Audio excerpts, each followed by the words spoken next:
Une extinction massive de la vie, SpaceX qui fait du repérage et 2 trous dans le crâne du Tyrannosaure Rex.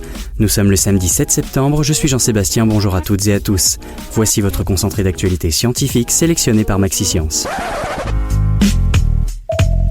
La différence entre l'homme des cavernes et nous, c'est le résultat de la science. Et ce n'est pas une opinion, c'est de la science. Notre monde n'est pas si moche.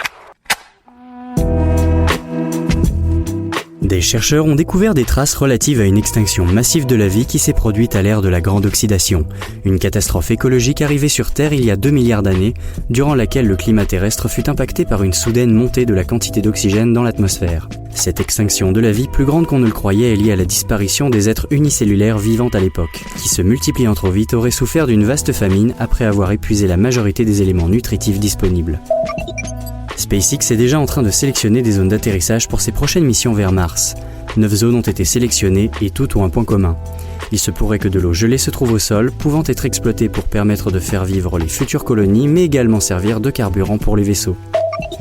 Savez-vous pourquoi les oiseaux chantent ? Volant de branche en branche, les oiseaux chantent pour marquer leur territoire et en avertir leurs congénères, mais pas seulement. Chanter est aussi un moyen de séduire et de trouver sa moitié lors des périodes de reproduction, chaque espèce ayant son propre chant distinctif. Lors des migrations, les oiseaux émettent également des cris d'appel pour se repérer les uns vis-à-vis des autres, mais aussi pour se signaler entre eux l'existence d'obstacles à éviter sur leur chemin.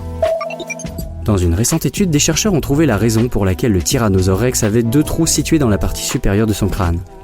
En filmant à l'aide d'une caméra infrarouge des alligators ayant également cette particularité, les chercheurs ont remarqué que ces orifices pouvaient servir de régulateur thermique à l'animal, s'ouvrant ou se fermant selon la température extérieure. Voilà, c'est tout pour aujourd'hui, merci de votre fidélité. Pour en savoir plus sur les news du jour, n'hésitez pas à consulter le site de MaxiScience. On vous dit à demain pour de nouvelles actualités scientifiques. Voilà. Il ne reste plus qu'à vous remercier de votre attention. Au revoir.